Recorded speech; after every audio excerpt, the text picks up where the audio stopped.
Leo, thank you very much for coming to us and having a moment to have a conversation with us at the Art Center. I'm Belinda Colón, I'm the curator, and I'm really excited to speak to you and get to know you. Thank you so much. Thank you so much for having me. I'm so happy to be here. So tell me a little bit about yourself. I have you documented as a visual designer, a strategist, and a marketer. Tell me a little bit about yourself, and then tell me a little bit how that comes into play in your daily job. So my name is Leo Martinez Davis. I moved to Troy here almost about 5 years ago. Life just kind of brought me here. My brother actually went to RPI back in the 90s. So I remember as a child just hearing of Troy and his experiencing here. And then eventually life brought me here as well. So it was kind of meant to be.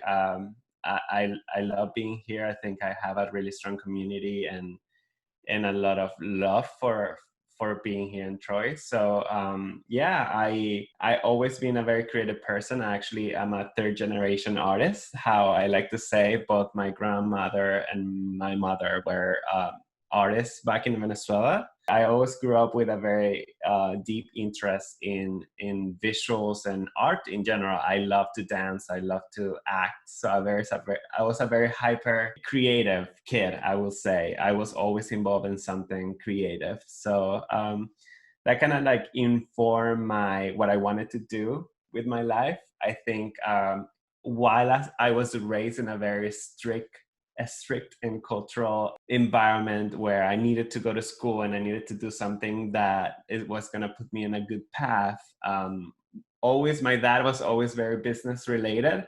I always had the balance of my mother, which was very artistic and creative, and she was a teacher as well. So I was always involved in some crafty activity to keep me entertained. So I kind of was brought up with these two worlds kind of clashing together, right? So my immediate reaction was to go to advertising when I finished high school, along with my acting classes. I said to my dad, he's like, no, you're not going to do acting until you graduate from high school. I'm like, okay, I graduated from high school, so I'm doing acting classes. Bye.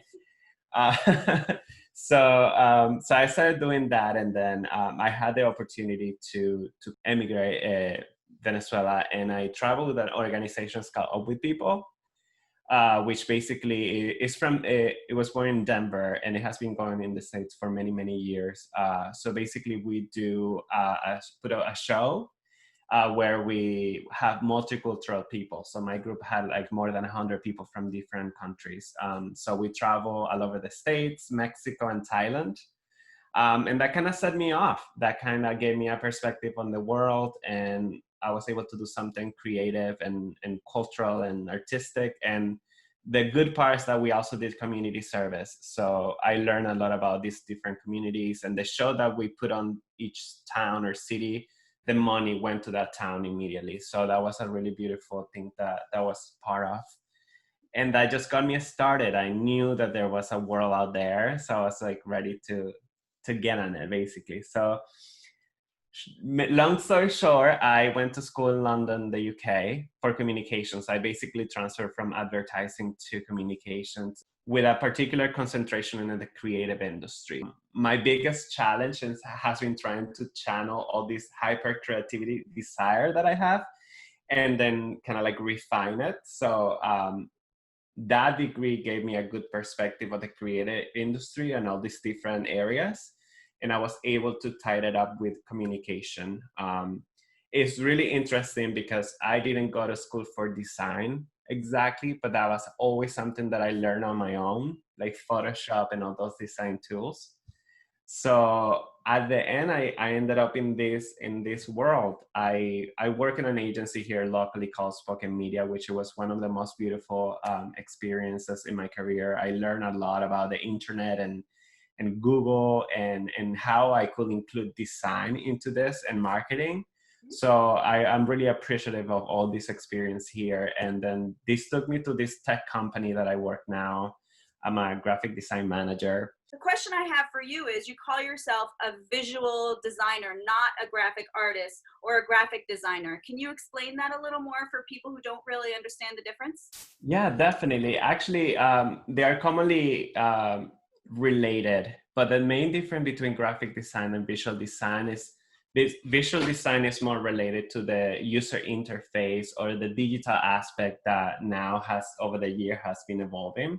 I think that graphic design is a very like old career that has maintained but has grown into different areas. Right. And then visual design is more the digital aspect, and I think that's what's so important to me. I think I don't only concentrate in the aesthetic of things, which that's more like graphic designs, and I think that's a key part of what I do. But I found a beautiful merge between like the business world and the design world, because basically I use data and all this geeky stuff to inform my designs. Another word that I use for what I do is a digital creator. So since most of my work is informed by internet data and websites and social media advertising and content creation. So that's how I feel like visual design is more encompassing of all this stuff, which graphic design is definitely part of it. But it's more about the communication of the message. So I like using design and art and everything to kind of support the copy or support the message that you're trying to communicate. Ultimately, you want to get the message across, but also make it a really satisfying experience, which I think that's when design comes in and the aesthetic of things, but also it's really backed up with data and a strategy. So I always try to make my designers that I work with say, you are a strategist. You're not just an artist that happens to like have a skill for design. You're also a strategist that knows how to use design. You know how to inform your designs with data, with a really good base.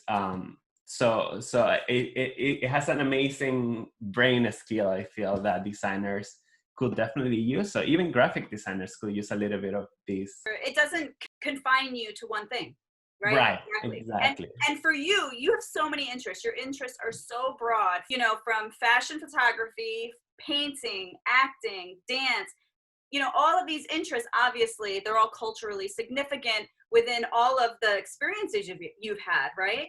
But how do you encompass all that into what you produce? Oh, that's a very good question, because I like to think about that a lot. I'm a very introspective person. So I think the challenge with visual communication and digital marketing is particularly in the setting of big companies or just like in the business world, can get very detached from art and the passion that us as creative we have. So I think I'm always trying to find that balance between this work that has a lot of limits in some cases, or a lot of decision making that goes away from our hands as creatives, and I also try to like keep this side of me that has no limits, no perfection. I feel like I'm a perfectionist, so I want to make sure that the work that I'm doing here is good and strong and is based on all this data. But as an artist, I need to have that part of me where I need to just run free. I don't have to be perfect. I can just do it, and I go into like the flow. I think I have actually a design in here that says what you're doing becomes the work of doing it is for its own sake. Whatever produces flow. So once you know, when you're in the situation where you're a designer or doing something and the time just goes by and you're in love with it and you're like, oh, I'm so satisfied. I need that in my life. And I'm so sure that influences the work that I do in this side, because I'm so passionate, right? Right. So I think that they're definitely connected. Wonderful. That's wonderful. So you see some illustrative or painting work in your design? Yes, definitely. So I have learned so many techniques in like painting, for example, that I can bring in, or I don't know, colors and even the textures. Oh, there's so many things. And I'm like, okay, how can I translate this beautiful thing into something digital? And, you know, it's so interesting. Wow, it's really wonderful to hear that you can have these two sides of yourself. You can be an artist who needs that direction and needs to have that ultimate like clarity in what your purpose is, but then also have this other part of you that needs to just be out of control, that needs to be able to create in an environment where you're not giving yourself rules. You also have a website that you were telling me about, justsoantsy.com. Justsoantsy.com was kind of like, has been my passion project for many, many years. And I think it also ties to what I've been talking about perfectionism and the control that it has been so eminent in this side. I felt like, I felt insecurity like many creators. I felt like just because I wasn't so perfect in my passion projects that they shouldn't have seen light of day. So I generally have been working justsoantsy.com. We went through so many phases and different names and things for so many years, but I never felt like, oh, this can be out there, right? So I finally got to a point where I said, I cannot always be perfect. And there's so much that I can do in here that's going to teach me and inform every work that I do in the business side. So I always been like, everything that I do is based on curiosity, right? So you match the hyper creativity, meaning I want to do all the arts, all the everything, and I don't have enough time, but I want to do it, and I want to learn how to do that stuff by myself, right? It's hard to be an A personality and do all this as a creative. Wow. Okay. It's so tough. It's so tough. So, but then that's when I said, like, let's have a base, in this case a website where I can just do it. If I feel like taking photos with my friends and putting up a photo shoot, I do it and I post them there. If I feel like creative writing, because I also love that, I use that, right? And I have all this information in my business side that is like SEO or search engine optimization that allows my content to be visible by many people on the internet, right? So I'm like, okay, let me try it out here. Or if I want to, so for example, I recently opened the shop, which these t-shirts from the shop. I'm like, I never done e-commerce or drop shipping or working, but I love designing t-shirts for myself, right? So I'm like, let's try it. And I have broken that website many times. I'm still trying to learn stuff, but I tell you, that's the whole point. I discovered that the whole point is not being perfect and having something that I consider like, oh yeah, this is it. It's about doing things and breaking them and getting your art out there and just learning. And then that shows me data as well, right? So I implement the stuff that I learned here and I'm like, oh wow, this blog post that I did is really resonating with people, and I'm getting questions and I'm meeting more people interested in the same topic. I'm like, this is what's important, right? Connections and entertaining people, informing people. So do you feel like you have a good community of other artists to work your website off of in the Troy, Albany, Capital Region area? Like, what keeps you here? Is that part of why you're here? You're staying here? I think like that's what has kept me here. It has been really challenging because I'm a nomadic. I have lived in the UK, Mexico, Argentina. So I always want to go. But Troy has been the first place that I have stayed the longest.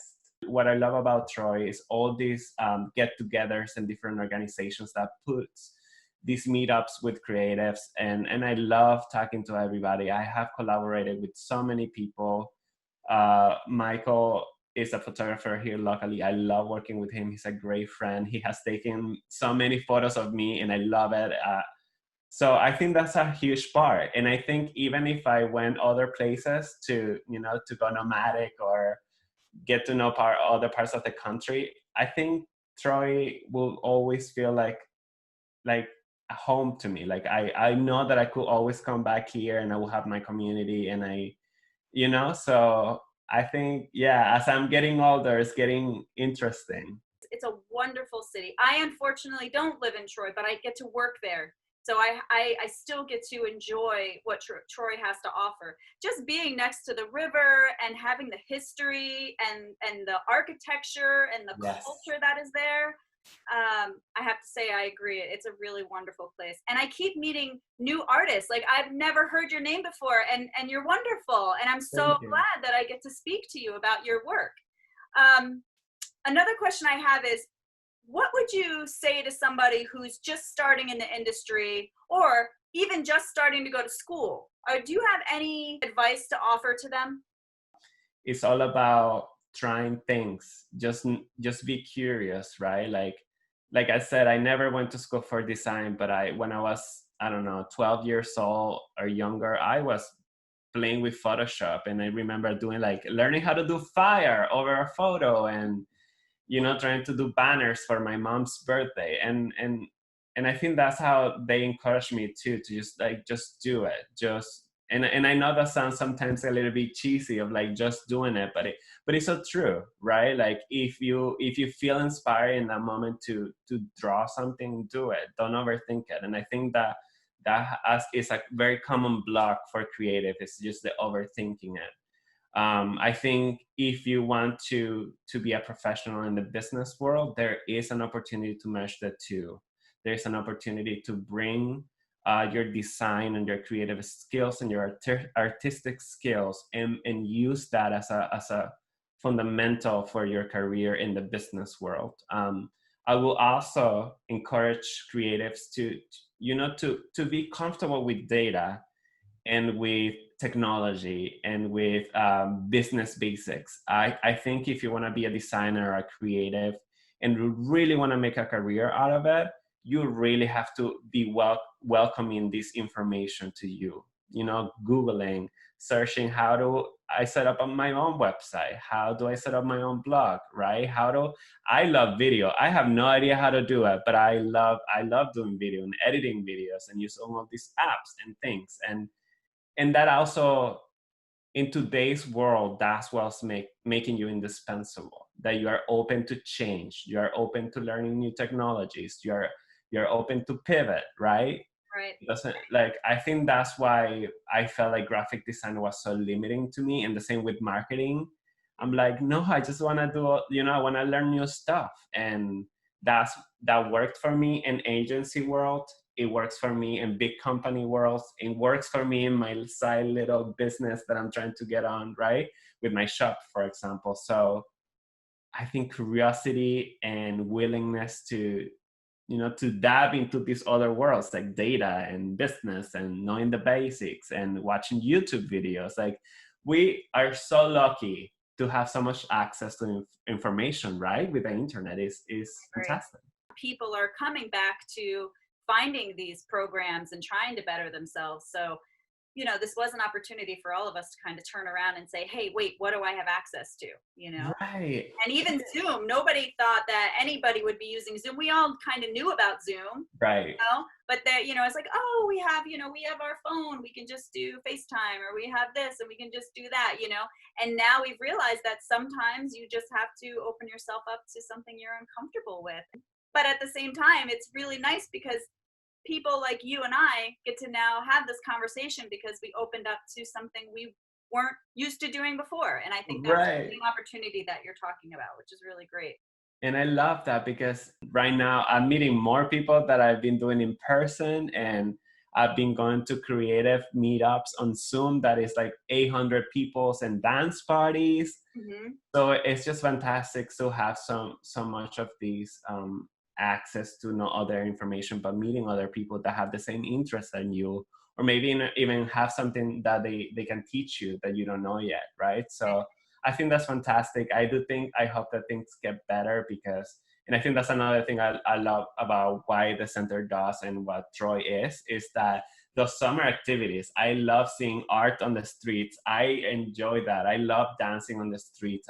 I love those, stops with chairs that you can get with your friends, and having all these setups, because I'm also in love and have experience on set design. So I'm just like always talking to the creators in turn. I'm like, oh my God, yes, let's keep doing this.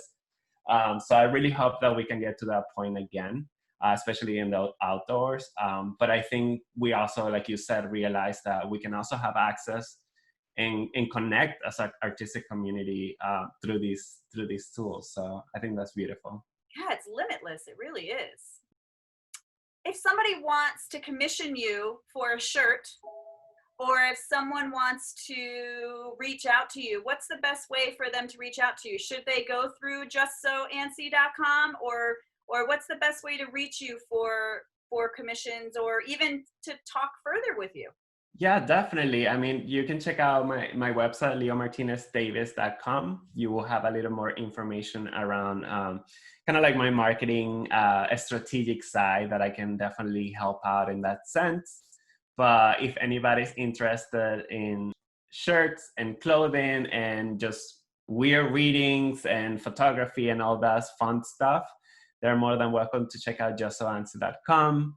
I use Instagram very actively because that's another side of me. I am very passionate about the story format. So things like Instagram stories, AMP stories, I think that's a really good way to use visual communications and graphic design. So I'm very, very passionate about social media and marketing too. So please reach out, leomartinezdavid.com and justsoantsy.com.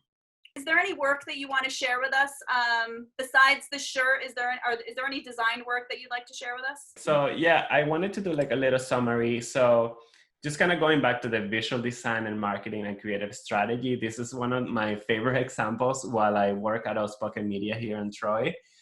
We were working with an energy company, and we were trying to create content that it was easy to be accessed by users, and also give the information they wanted. And a lot of people were searching for high efficiency toilets versus regular toilets. So I was able to work with the team to not only write up the information for this piece to give the answers to the users, but also use graphics and design to kind of represent or complement this copy. So when you're searching in Google, there's like this thing that is called answer box, which it allows you to get an answer faster. So we were able to get the client's work in there. And I thought, as like the first time I did that, I was really proud. So that's another example of where like you can really use your skills in a new way that matches with what the users or we all